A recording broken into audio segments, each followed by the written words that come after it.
Yeah, it's quite intimidating up here. You know what? I just want to connect with you guys. Can you help me out with something? And I was just going to feel bad if I didn't do this. I'm going to say something, and if you know the end of it, please just shout out the word just to help me, you know. Okay, so it goes like this. His palms are sweaty, knees weak, arms are heavy. There's vomit on his sweater already. Mom's? Spaghetti. Nice, nice. Okay, so our Bluetooth devices are connected successfully. Nice. Okay, so look, let's get into it. I don't think that there's any one box that we should think in. So sometimes you need to get into another box in order to view things differently. And a good example of this is, you know, just because we've been studying marketing and advertising this whole year, it doesn't mean that all of a sudden every single place is a market and every single person is now a consumer. And really the box that I'm going to get into for my talk today is one where I'm really just going to look at everyday events and things that we are all very familiar with, but hopefully I can link them up in such a way that you can think about them differently.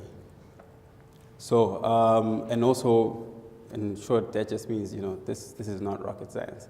So I'm not here to pitch my theories on black holes and, you know, the existence of the universe. Okay, cool. So intelligence. The Oxford Dictionary describes intelligence as the ability to gain and apply knowledge and skills.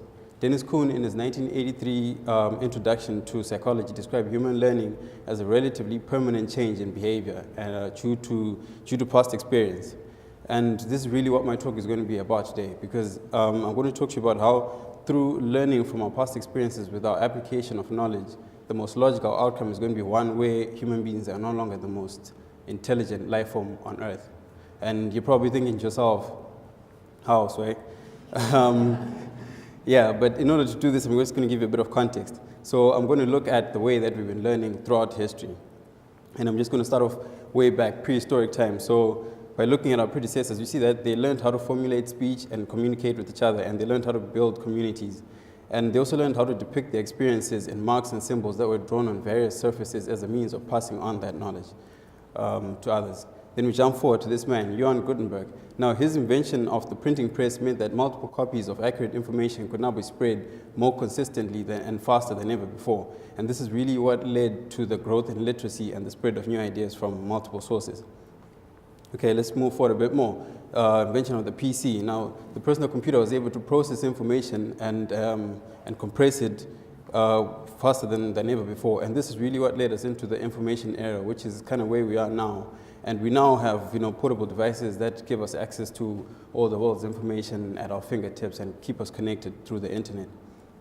So we've been learning in different ways. But what have we done with this intelligence? Now, in as much as we built communities, we started to have a sense of identity, and with that came a sense of superiority. And it was ideas like these that really inspired and sustained inhumane acts such as slavery. Now, print was cool, and it came with lots of positives like the spread of credible information and religious doctrines. And remember that at this time, like, the Catholic Church really had a hold on the information game. And you see that also print-driven propaganda was key in the rise to power and promotion of men like Adolf Hitler. And I particularly like this poster here, which says, "Children, what do you know about your Führer?" And then we know what he then did. Okay, so we move forward a bit more.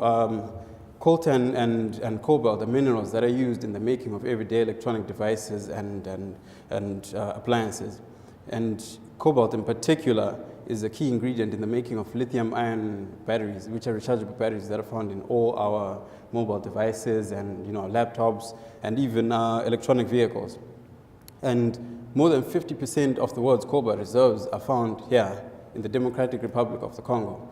Now, in as much as mobile devices have helped us to stay connected to each other, the DRC is in a situation where the government doesn't have control of the whole supply chain. And you see minerals like coltan and cobalt are in large mined by what they call artisanal miners. And these people work in terrible conditions. They use child labor, and at times the mining is used to actually fund militant groups. And it's interesting because your average artisanal miner makes between $2 to $3 a day. The average artisanal mine produces close to about a ton of cobalt in a day. And when electronic vehicles started to become popular, the price of cobalt shot up, and a ton of cobalt is selling and has been around the $23,000 for a ton mark. So there's something wrong there, right? Okay, let's go to digital. Well, the Arab Spring, like the Arab Spring was a wonderful display of democracy, and it really showed the capabilities of social media because it was largely coordinated on Facebook. But once the idea started to spread to surrounding regions, we ended up with a situation where this man, who you can see in such warm embraces with leaders who are icons of democracy, well, he ended up being murdered. And he was murdered by people who wanted freedom from an unjust regime. And I say murdered because the people who caught him, they stabbed him with a bayonet, they paraded him around the city as he was bleeding. Then they proceeded to shoot him in the head, and they shot him in the abdomen, and then they exhibited his body and for everyone to take pictures and see. And look, I'm not saying Gaddafi was a good man, no, but his rule and his life was ended in the name of democracy. But where's Libya right now? There's no democracy in Libya right now. In fact, Libya right now is a hotspot for human trafficking and is ridden with civil conflict. And those who are being trafficked, who cannot make it away, who can't make it across the sea to Europe, they get trapped in Libya because they don't have money to go back home, right? And they end up being auctioned off as slaves. And they are getting auctioned off. And when you see Ross Kemp coming over, then you know it's real. Like, he doesn't attend your average picnic, right? And also in that region, right, in the Middle East, we're now using unmanned drones and an innovative use of geolocation technology to eliminate targets by sending missiles right to their doorsteps, wherever that doorstep is.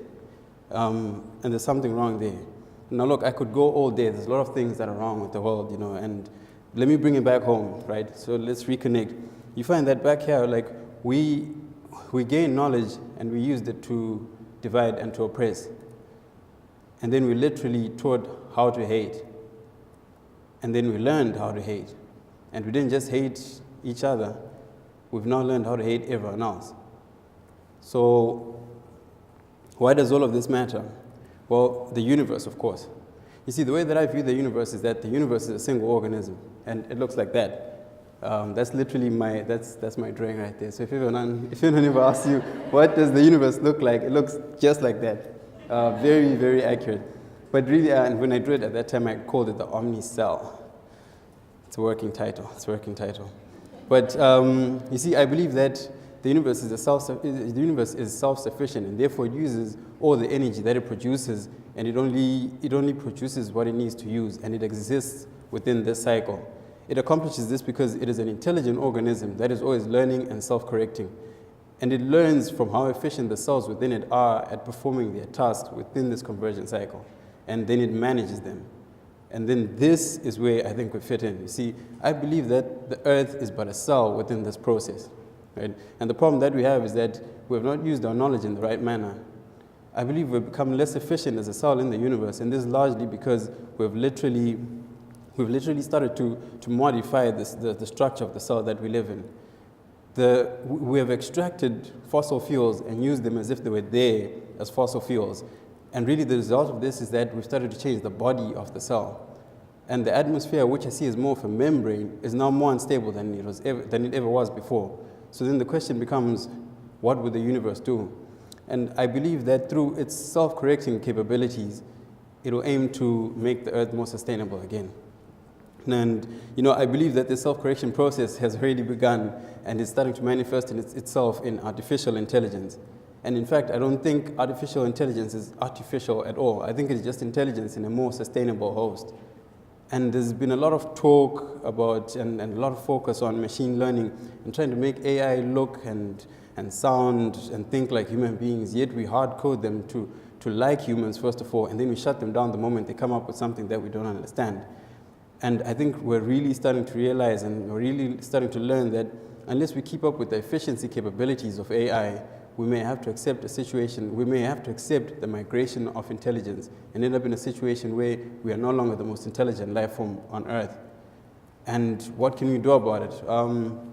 Well, personally, I think we should just let them take over and we can all just go to the beach, right? But I think that wouldn't be politically correct, right, George? No? No. But seriously, though, I do think that humanity is worth fighting for. And in order for us to achieve this, I think we all need to pick something that we believe in, stand for it, and individually be that change without imposing it on others. And in this way, I think we could really slow down the migration of intelligence. And I know this is a big ask because sometimes it's hard to help out a victim when other people are present. And this is just how we are as human beings. But I think if we adopted this omnicell approach and we saw the universe and ourselves as one, we would realize that we are actually the victims in this, scenario. And look, like, I'm not blaming anyone or anything for where the world is today, because I'm sure a lot of it was done and is being done with good intentions. But some of the best laid plans of mice and men often go very, very wrong. A little dramatic pause there.